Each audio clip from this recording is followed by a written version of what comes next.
Okay, so welcome everybody. Welcome to an interview with Leslie Sandra Black.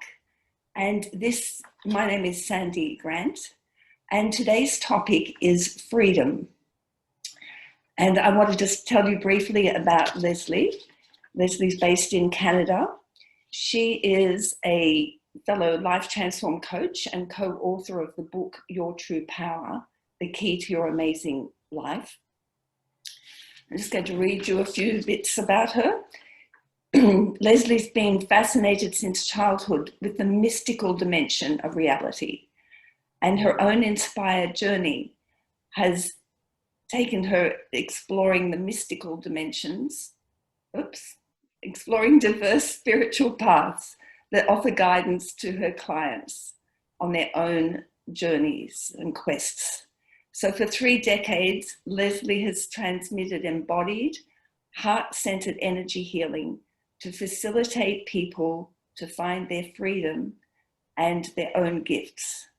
She brings holistic transformation, a transformative approach to how we can relate to our bodies. And she's especially drawn to other caregivers and healers who, like herself, have been taught to serve by bearing the pain and distress of others and the world. So welcome, Leslie, and thank you so much for doing this interview. Thank you, Sandy. It's so fun to be that I'm here in the edge of Canada on an island, and you're on a big island down in Australia, and we're even on different days. That's right. We're doing this. Like it's Thursday here and it's Friday there, right? That's right. Yeah. So that's really fun. Anything else you want to add to your bio that I didn't mention? No, I'm glad you mentioned the caregivers piece, because that's something I want to remember to talk about today. It's not the only people I want to work with, but it's big in my heart. So. Yeah, great. And so I'd like you to start off by telling us about the butterfly in your logo. I'm gonna try and show you. I don't know if this will focus. So it's a butterfly, which is actually the heart, and then emerging into a butterfly, and then light coming up, radiating out. And I wore a butterfly today. So butterfly to me is such a beautiful metaphor in maybe some different ways than some people think about it. But think about the caterpillar. You know, they're happily having its, or unhappily, whatever the case may be. Sometimes they're in risk for getting snatched up by birds and things. But caterpillar, that's its whole reality. That's its whole being. And it's eating lots of leaves, munching away, destroying our trees. And then it gets this urge, this sudden drawing from within to climb up into a branch and build this chrysalis or cocoon. And it's a pretty intense, amazing thing if you've looked at them carefully. Like they're unique to each breed of butterfly, but they build this cocoon and they go into the cocoon. And what science now knows is that when they're in the cocoon, their body actually deconstructs, like it becomes liquid. It's no longer a caterpillar body. It becomes mushy. It's mind-boggling to imagine this. And then when it transforms and it comes out and it rests in the light, like in the sun, well, because it's probably pretty exhausting coming out of that. It's kind of like coming out of the birth canal. And it rests in the light and the warmth of the sun to let it recover, and then its wings dry, and then suddenly it opens its wings. And then this former caterpillar has become like this creature who has freedom and is beautiful and is joyous, brings joy to our hearts, and can go around and sip nectar out of flowers. Like, what a luscious life compared to the caterpillar life. And what's fascinating is that potential, that being butterflyness, was already there all along in the caterpillar. But something led it, some kind of divine urge, I would say, led it to go build that cocoon and to surrender to this process, and then it emerged into a new form. So I love that. I love that so much. I love the transformative analogy of the butterfly as well. I've always been attracted to that, so I can definitely relate. And tell me, how does that connect with your chapter in the book, Your True Power? So my story was, I wasn't, maybe it wasn't a full caterpillar, but I had a pretty wonderful life. You know, I raised 2 children. I've been in a happy, long marriage. I have been an energy healer for decades and teacher of energy healing. But there was something in me that was saying, you need time out. So first it was my body that started giving me signals. Like I had a lot of really weird things. I got shingles. I had an SI joint dislocate. I had double frozen shoulders, like a lot of things. And I would heal out of them pretty quickly. But I knew that if my body was giving me these messages, I needed to listen.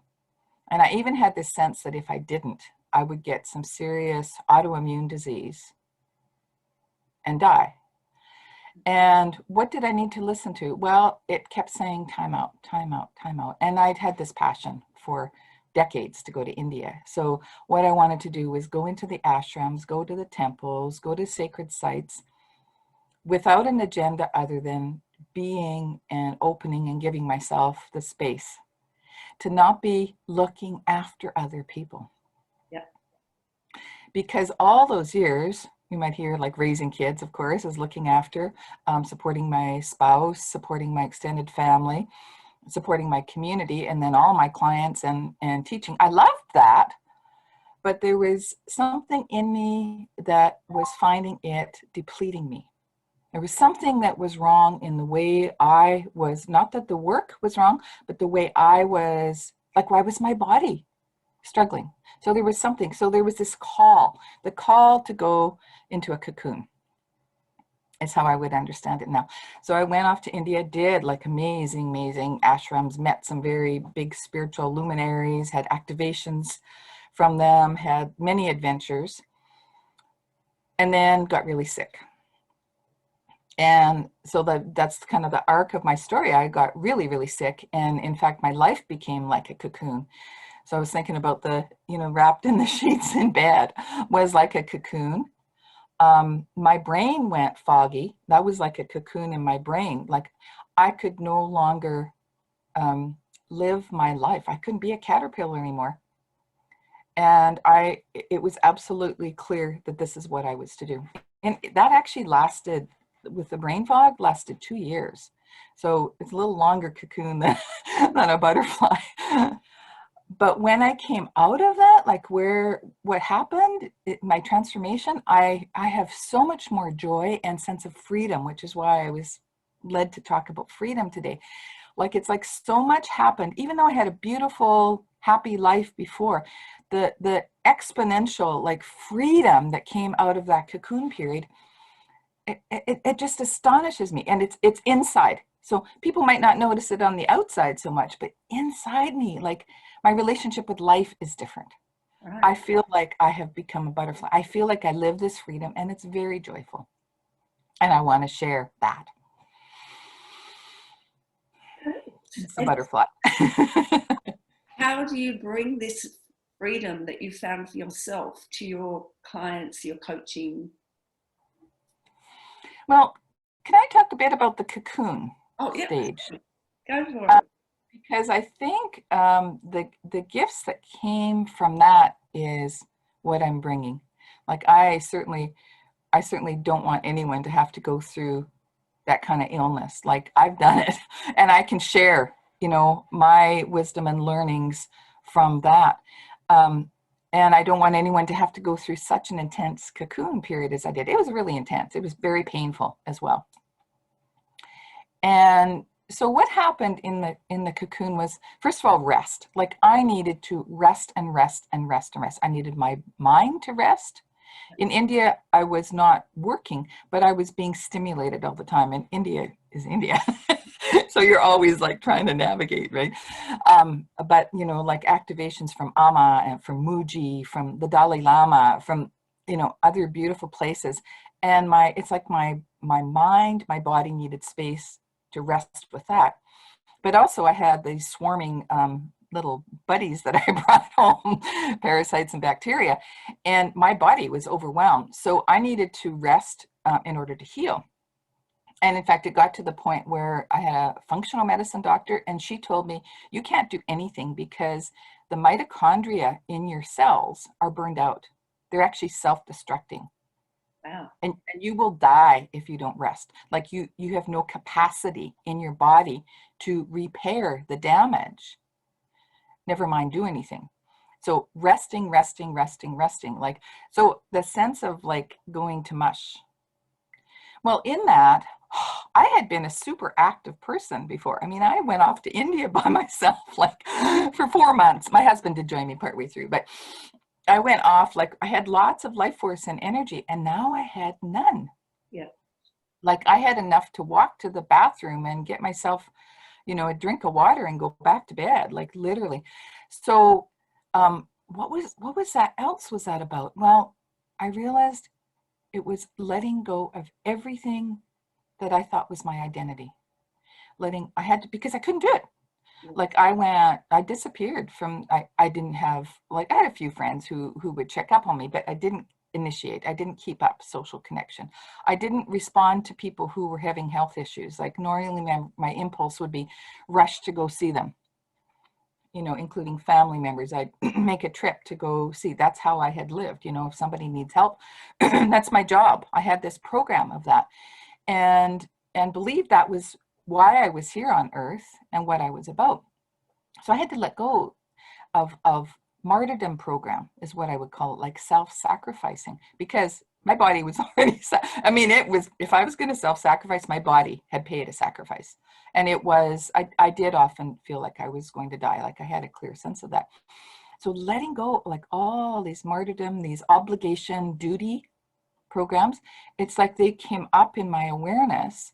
And then I realized I can't do that anymore. Like my body is saying, no, no, no, which is why I call my body my guru in the chapter. I can't do this anymore. I can't live this way. I can't run these programs. And then the deeper level, once I let go even of programs that said, I need to work hard to be noticed in terms of my family of origin. That was underneath it as well. But the martyrdom piece, one thing I wanted to say is, I believed when I heard that was the voice of God telling me to do these things. So that's partly why I think I needed to totally collapse, because here I was doing nothing, like having a bowel movement was the main activity of my day, right?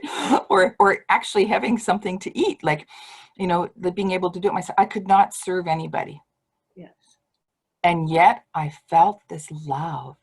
I felt so loved.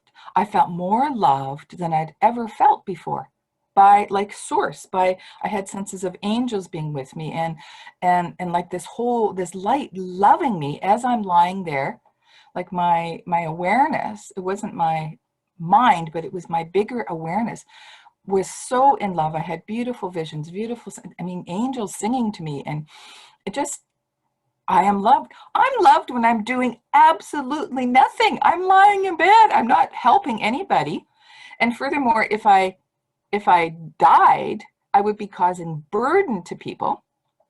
You know, if I went ahead and tried to push that barrier of serving, it would have killed me, and then I would be costing those I love, right? With the grief and the stress, or people having to nurse me or whatever. But instead, by me doing nothing, that was when I was loved. So it's like I released, and then it became easier to let go. And I was like, all those programs were not the voice of God.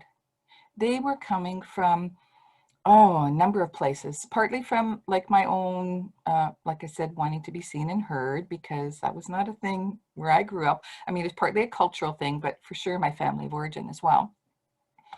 But girls were, you know, in the 60s, we're supposed to be serving. And if we worked, we were to be in the serving professions. Like that was pretty clear. Also, like the whole idea of, trying to think how to say this, I felt like my purpose being here, because I always had a sense of awareness of the holy, of the divine. I felt like it was my purpose was to love the world and to serve and to give. Right. Like it was my identity. It's who I was. Yes. So I never considered not doing that. So all of that I had to release, like, that's not who I am. That's not my identity. And then there's all these messages from like the collective consciousness that reinforce that. So there's the social stuff we hear, but even unconscious, like programs that say, you know, oh, it's not good to, you have to be busy. It's not good to be lazy, right? Anti-lazy. You got to be busy. You got to create. You got to produce. You got to show. You got to put on a good face that you're being helpful in the world. All that kind. So it was all this stuff from all these different places. I had to let go of all of that.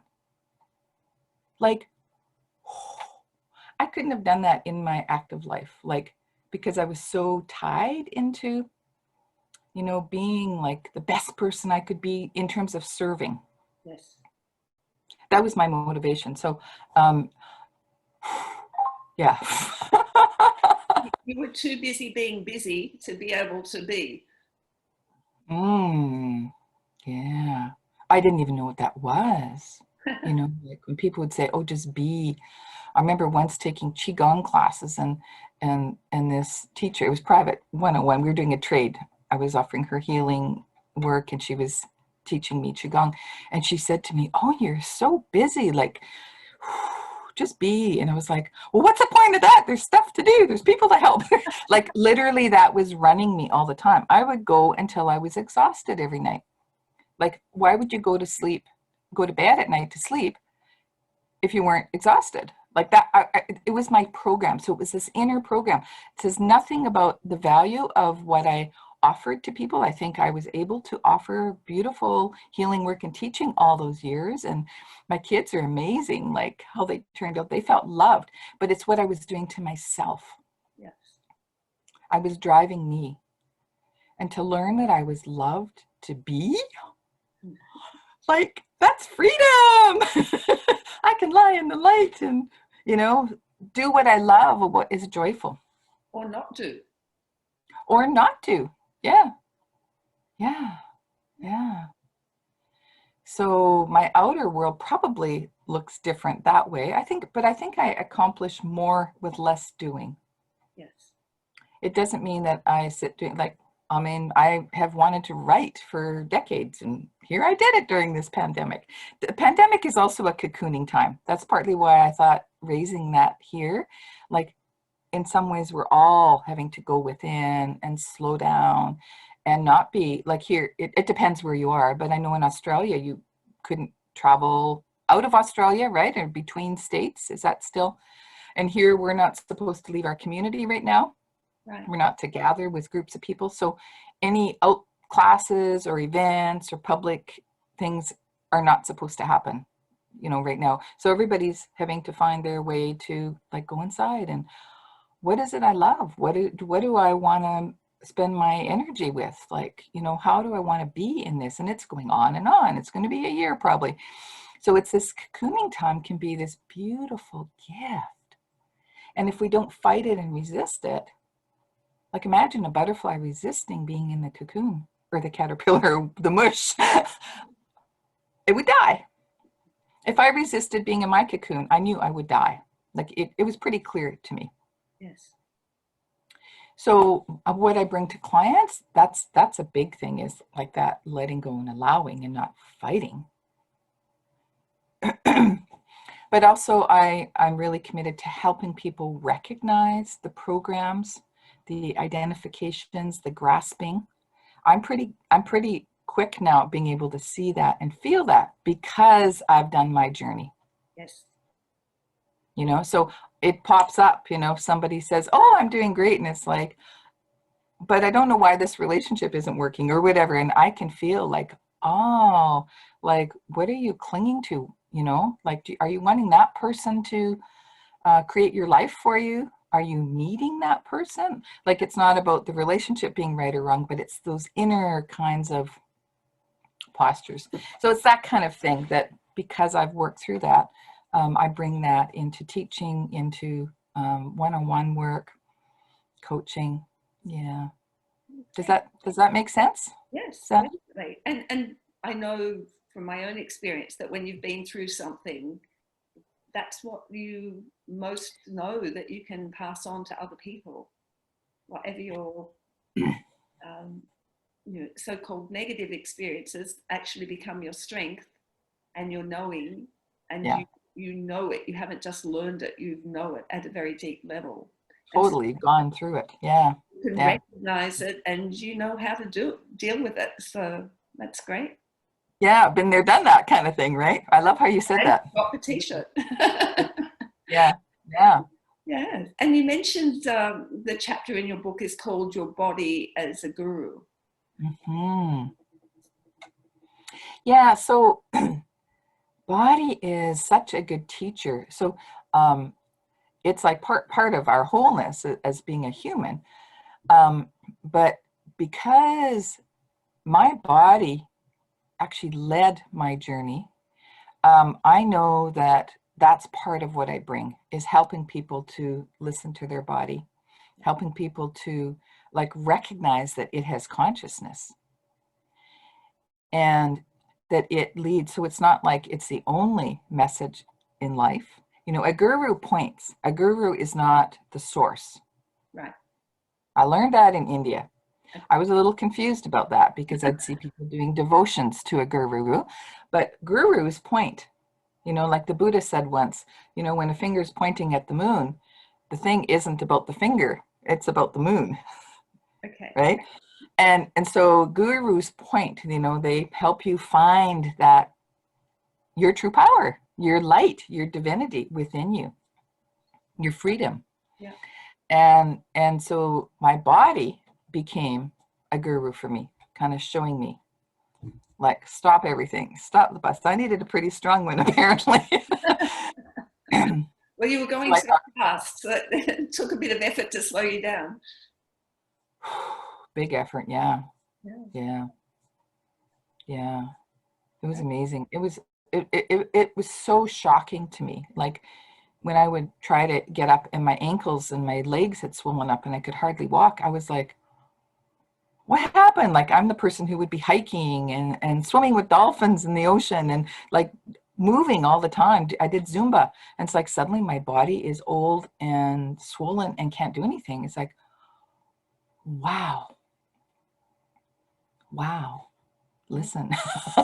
They got my attention. Not only got your attention, but you physically couldn't do anything, even if you decided to try and override it. Exactly. It was a tough guru. But it also suffered, right? So it's the interesting side of it is my body is part of my human, so it suffered. So I spent a lot of time, you know, loving my body and telling it I was sorry. Yeah. You know, so there was the both sides, and I still do that. You know, I'd say, "Oh, what are you feeling today? Oh, this is hurting. I'm sorry. Did I miss something?" So it's changed my relationship with my body. So that's certainly something that I feel like I'm bringing into the world, which is why I wrote the chapter that way. Yes. And it sounds like you're listening to your body, and that's why it's the guru, because it's pointing out things that Yes, you weren't aware of. totally, Good. totally. So often we see ourselves as being, as the body as being like something we control, Mhm. something that carries the rest of us, you know. But we're here as I would say as spiritual beings living in these bodies to have this human experience. Otherwise, why wouldn't we be free as spirits? Like, so it's learning how to be that freedom within a body. Yeah. Yeah, to be the butterfly, to be free and contained at the same time. Great. Go ahead. No, you go. I was going to say my bonus that I I was did for about this to book. ask you about your bonus. Okay. Um, so each of the co-authors has created a bonus based on what we think would be helpful to people in when they purchase the book, Your True Power Book, which we haven't even mentioned the official name of it yet, Your True Power Book. When you purchase the book, you have the opportunity to get access to a bonus. A bonus. A bonus from me, a bonus from Sandy, a bonus from 14 of us. So 14 bonuses. Yeah. And most of those are webinars or recordings. So mine is a webinar that's called Befriending Your Body. And I'm taking people through some activations, some awarenesses, some exercises to help them build that relationship with their body. So it's kind of like a starting point. And so that for me is that other half of my body, honoring the body as guru, giving it that role without having to get very ill, and being able to develop a two-way relationship so that you don't have to have like the big disaster in the body for it to get your attention. And I was on that call when you did it live, and just Mm. to let listeners know, uh, most of these bonuses were live, but the ones that have already happened are available for immediate download. So I was on Leslie's live bonus and participated in the exercises that she went through. So very helpful, particularly if you have body issues, but even if you don't, it's a new way of looking at things and experiencing things. So I recommend Thank you, when you buy the book, and I guess we should expand on the book. So the book is called Your True Power, The Key to Your Amazing Life. And it's available through yourtruepowerbook.com. It costs $1 US or equivalent, depending where you are. It's an ebook initially. And the money is going to charity. So even if you don't want to read the book, it's $1 to charity. If you do like reading transformative stories, there are 14 true, amazing transformational stories. And Leslie's is on one issue, but each author has a totally different experience. Even though we've all come through this transformation, the characters and the roles that we played and the programs and things may have been similar, but they look like totally different stories. Because they were lived in different ways, in unique experiences. And yet we all have our own perspective on what your true power is. And we've all come through to the other side to give you the inspiration that you can have an amazing life. And we're here to prove that. And the other thing is, when you sign up in the pre-order phase for Your True Power book, you can enter your order number into a free raffle to win $1,000 US. And so if that's not enough reason, so we have 14 transformational stories, we have the money going to charity, we have 14 bonuses, and we have the free raffle. On top of all of that, we really want to spread the movement, the message and the movement, to give other people the inspiration and the hope to know that only there's going to be at least one story that you, if you read it, will relate to, and to know that you're not alone. You're not the only one that's going through this, and we'll come out the other side. Do you want to add anything more to that part of it? Well, I really see it as like it's a gift of love that we're all offering into the world. Like I've had people say, well, how can you afford to do that? It's like, well, we're not expecting any money from it. Like it's not about income for us, or it's really about sharing this message because we're so grateful for our own transformation. I mean, Sandy's story is amazing. You got to read Sandy's too. Like it's very different from mine. And as they all are, as each one is. But Sandy brings like a voice that may really speak to you differently than mine or one of the other authors. And we're really offering this because we're so grateful and we wanted to offer this into the world. And it feels to me really at this time with this pandemic and there's all this polarization happening in the world that it's like, let's do things differently, people. Let's open each of us, like everybody, to their true power. If we could get this to millions of people, this message about this is really what you're looking for. You're not looking to have certain rights or to have a certain political persuasion or to have power over. You're looking for that true power within. And that's what it's about. That's really what it's about. And I think the fact that we've come together in cooperation, communication, collaboration, and that's part of the reason why we're doing these interviews. And we'd love you to share them with anybody that you think might benefit from them. And don't be attached to the outcome. It's just like offer it in love, no strings attached. Right. And if you feel moved to share the book, I'll put the link in the notes, but it's yourtruepowerbook.com. So all one word, yourtruepowerbook.com. And Leslie, I believe you have something that you would like to offer.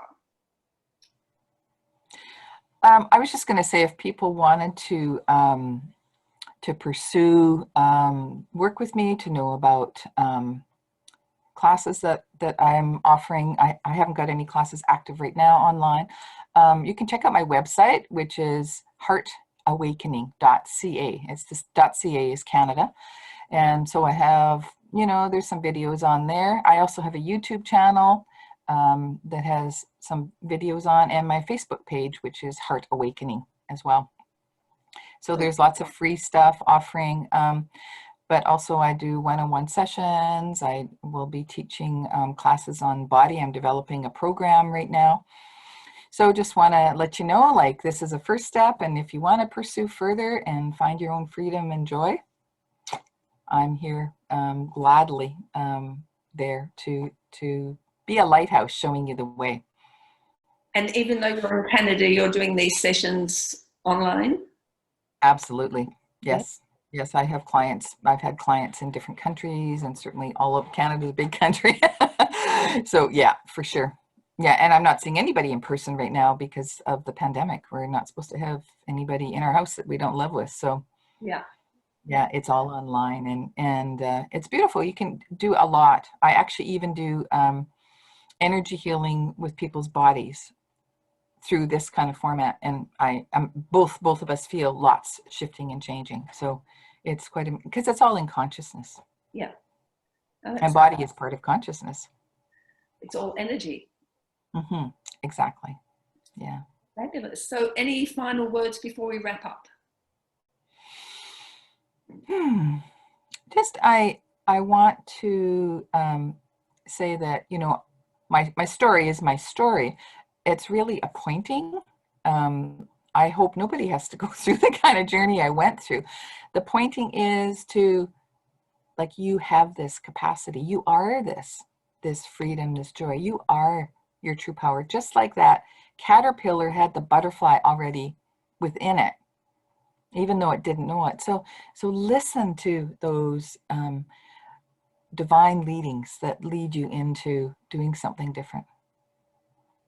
Listen to how these stories and our sharing is offering you another possibility. You're not stuck in this caterpillar body. You're also not stuck in a cocoon. There are infinite possibilities. There's ways that we can help show you and inspire you to open to find that for yourself. So that's my greatest hope. Excellent. Well, thank you so much for being here and spending time and sharing your wisdom and your freedom. And so if anyone else is looking for freedom and the way to transform, Leslie is definitely an option, and we'll put her link in the notes as well when I post this. Thank you. So have a look for that. And I just wanted to say thank you, Leslie, and thank you everyone who's watching and listening. And please buy the book, Your True Power. Yeah. And thank you, Sandy. Like, you are holding such a beautiful space of doing this interview, and I know I'm going to be interviewing you later on Friday. And yeah, it's just a real joy to be doing this cooperatively, to be sharing and supporting each other. And it's been a beautiful all around. This whole project has just been such a delightful community. And thank you for your parts in that. You're welcome. Shining your light and your true power. Yeah. We're doing it together. We are. All right. So thank you, everyone. And we'll finish up there.